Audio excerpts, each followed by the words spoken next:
Oh, we're back. We are back, and we are back good. Hot Take Tuesday, even though it's technically coming out on Wednesday. Buy or sell, that's really what you know it as. Where I go on Twitter, I ask you guys for your hot takes for Major League Baseball. Do this like every 2 weeks or so. Of course, if you want to get involved, follow me on Twitter at GiraffeNeckMarc. But I put out a tweet asking for your hot takes on the Major League Baseball season, and I want to see what you say, and I tell you if I buy your take or if I sell them. Some of the takes are good. Some of these hot takes are actually kind of right on the money, and well, some of these hot takes are hot takes. We're selling them big time. So if you guys enjoy buy or sell, you want to see another episode come out, make sure to drop a like on it. I think last time I said like 3,000 likes. Let's aim for that again. Subscribe to the channel if you are new and you enjoy the content. Click that sub button, join the team. We're 4K away from 200K. Get in the comment section down below. Drop a hot take in there. Maybe I'll do a YouTube comment section version for the next hot take buy or sell video. And like I said, follow me on Twitter, GiraffeNeckMarc, links in the description. Also want to give a quick shout out to today's sponsor, Keeps. Did you know 2 out of 3 guys will experience some form of male pattern baldness before they turn 35? The best way to prevent hair loss is to do something while you still have it, before you lose it. Lucky for me, I've got a good chunk of hair in my head, but I know that someone like my grandpa could have used this. He was losing his hair, and it's something that happens to a lot of men. Keeps treatments typically take between 4 to 6 months before you start to see results, so it's important to act fast, because the sooner you get on Keeps, the sooner you can start to save more of your hair. Keeps is a subscription service that makes it easier and more affordable for men to treat their male pattern baldness online. They have online doctor consultations with a real doctor, automated shipping that delivers right to your home, constant access to your doctor through online doctor messaging, and they offer generic options of FDA-approved medications for hair loss. Like I said, it's affordable. You got access to doctors. It helps you keep that luscious lettuce on top of your head. You gotta use Keeps if you're even slightly concerned about losing your hair. It's better to be proactive than reactive. Get on top of it now, and Keeps is the way to do that. And luckily for you, because Keeps is a sponsor of today's video and a sponsor of this channel, I've got a great offer that they've given me to give to you guys as my viewers. If you're ready to take action and prevent hair loss, go to keeps.com/giraffe or click the link in the description down below and you'll receive 50% off your first order. That's keeps.com/giraffe. Link in description as well, 50% off your first order. I mean, the customer testimonials literally speak for themselves. Look at these before and after photos. It can take anywhere between 4 to 12 months to see results, but the proof is in the pudding. Keeps is there to help you prevent losing your hair and keep that luscious lettuce on top of your head. Thank you to Keeps for sponsoring today's video. All right, so let's scroll through Twitter and let's see what some of the best hot takes that we got are. And of course, I'll be telling you all the questions, what the hot takes are, and who tweeted at me. This one comes from a fellow YouTuber, NHL guy, Nyquist. Makes very similar videos to what I make just for the NHL, so check him out if you want to. He says, Vladdy Jr. will have a better career than his father. I like this one. I'm going to be optimistic here. I'm gonna start off with a buy. Vlad Jr. is just on an absolute tear, and he's at such a young age doing what he's doing. He has the ability to repeat the success as well. It's literally just been a change slightly in his swing and just getting into shape. What he's doing this year, he's having an MVP type season. He would be an absolute lock for it this year if it wasn't for Shohei Ohtani literally being God, pitching and hitting at an insane level. I mean, he's just doing things that we've never seen before in Major League Baseball, but Vlad Jr. is demolishing baseballs. He's been sick. He came up at a young age. I'm going to buy the idea that Vlad Jr. will have a better career than Vlad Sr. I really hope we do get to see it. It's going to be tough. I'm going to be optimistic though and say buy. This one comes from Connor Ryan at CannerRan20. He says the Nationals will trade Max Scherzer and Kyle Schwarber at the trade deadline. If you asked me this a couple weeks ago, I would have bought this take. You ask me it now, I say sell. The Nationals are hovering right around 500. They're competing for a playoff spot, competing for the National League East crown right now. They're in second place. This is a team that is, I don't think, going to be sellers anymore. Schwarber's playing at a great level. Max Scherzer is honestly having one of the best starts to a season he's ever had. I don't think they're going to sell anymore. And it's changed so drastically in like the last few weeks, and it might change again. I don't think that this team is a World Series contender. I don't think they're a National League East contender, but they're playing like it right now. They've got the hot hand, and as we know with the Washington Nationals, when they get hot, they're scary. So I'm going to sell this. I think they're holding. If they're going to trade one guy, I think it's going to be Max Scherzer right now. I don't know. It's so tough.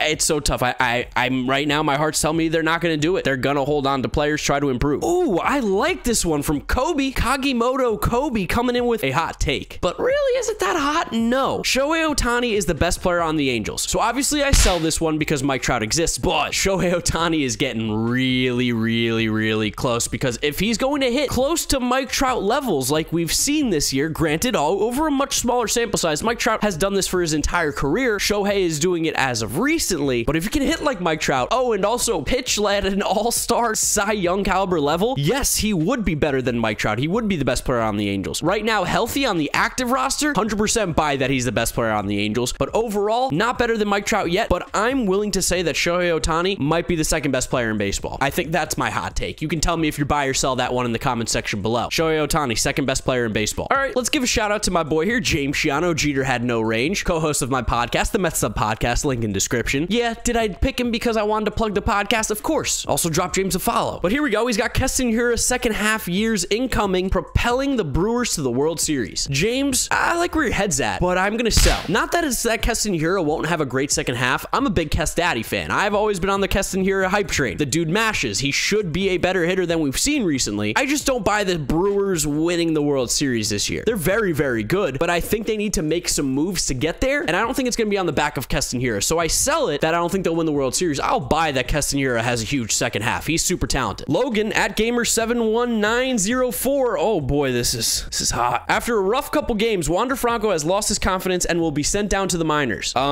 Biggest sell possible. Editor, you know what to do. You're gonna put sell all over the screen here. Yeah, Wander Franco hasn't lost his confidence. He's a rookie who's coming up, who's been one of the most hyped prospects, honestly, since probably Vlad Jr., Shohei Ohtani levels. Like, Wander Franco's legit. Wander Franco's very, very good. He's gonna be able to hit the major league level. I don't see him ever getting sent down again. The Rays need him. He's been helping them out. And while he's going to run into some trouble, I don't see the Rays sending him back down. They're not getting that service clock started for no reason. He's not going down. It's not happening. And also, he's gonna be good. So I don't know why you would send him down. That feels like a hot take just to be ridiculous. Tug at Tug Shear coming in with the Astros have the most underrated pitching rotation. I'm going to buy this. I think the Astros as a whole are super underrated. I don't know why, but people seem to not care about the Astros. Like, they're a ridiculously good team this year. They've got the pitching, they've got the hitting, maybe their bullpen. That's the biggest question mark, but at the trade deadline, they're going to be aggressive as they have been like the last 4 or 5 years. And the rotation, Greinke's really good at that 3.65 ERA, whip around 1.1. Luis Garcia's been really good, 2.83 ERA, sub 3 ERA from him. Urquidy's at 3.32. McCullers is 2.94. Christian Javier is 3.03, and even Odorizzi as a 6 guy hovering around that 4 range. Presley's locked down in the closer role. You got Framber Valdez coming back, making starts, 2.11 ERA. Yeah, super underrated rotation. Big old buy on this one. Astros are just...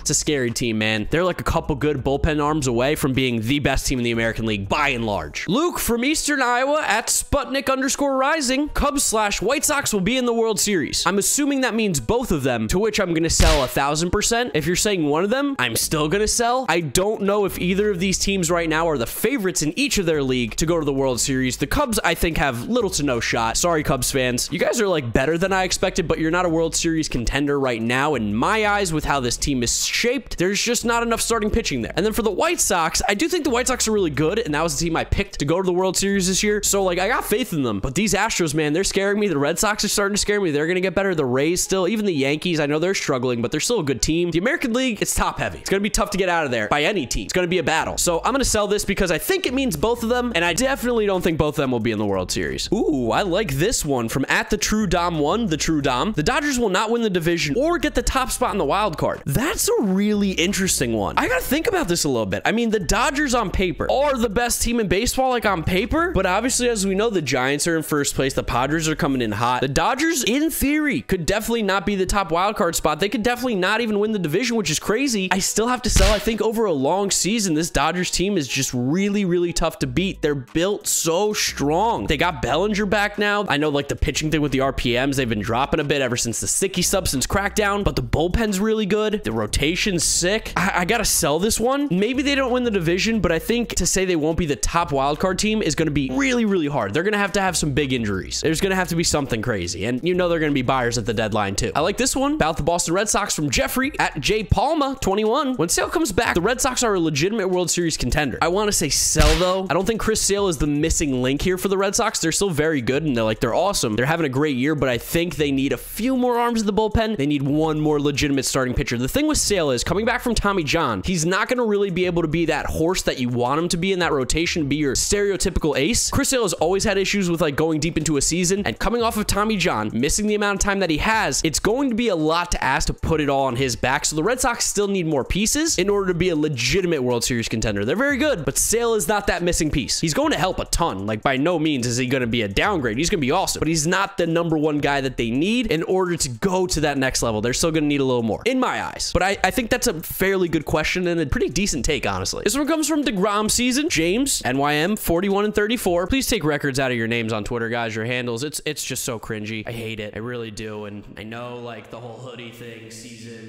whatever. You're a fan of baseball, it's cool. Take the records out of the handle. Can't stand it. But anyway, the Mets would be in 4th place in the NL East if the starting pitching wasn't so good.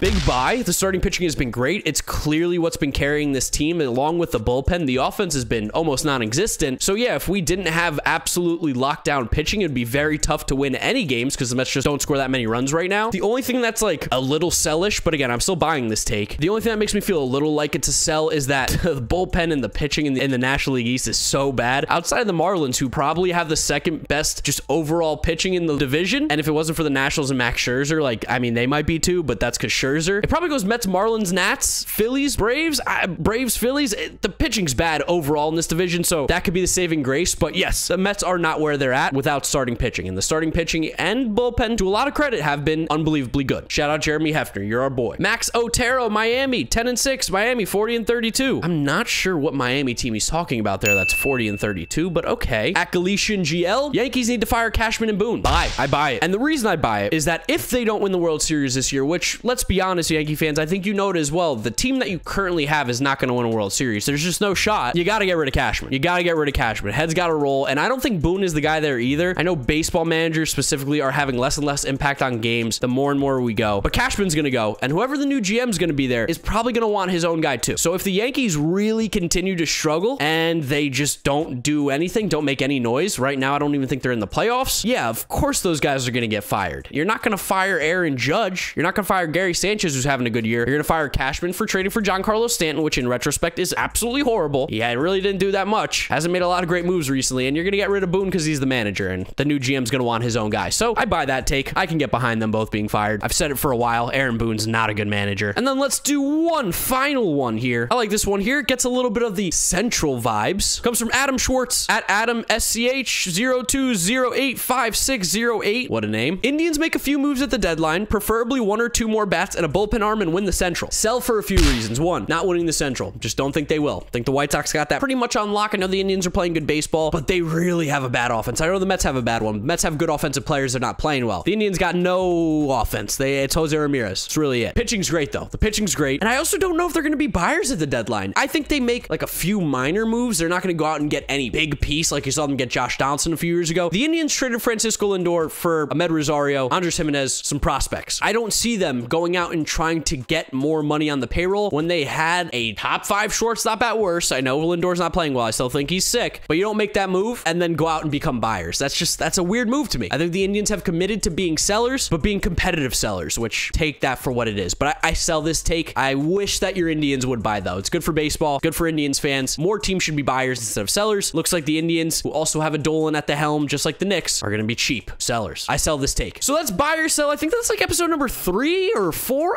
I'm not honestly sure, but I love this series. You guys seem to love it as well. The last few episodes have done incredible. So if you like this one as well, make sure to drop a like on it. We're trying to hit 3,500 likes on today's video. Subscribe to the channel if you're new and you enjoy the content. Click that sub button, join the team. We're on our way to 200K. Follow me on Twitter at GiraffeNeckMarc. Links in description so you guys can get involved in this episode the next time. And that's where I'm going to wrap up today's video. You guys know the drill from here on out. YouTube recommends you watch this video. This is my most recent upload. Click through those if you have not yet seen them. Thank you guys for watching. I'll see you all tomorrow for another video. Bye.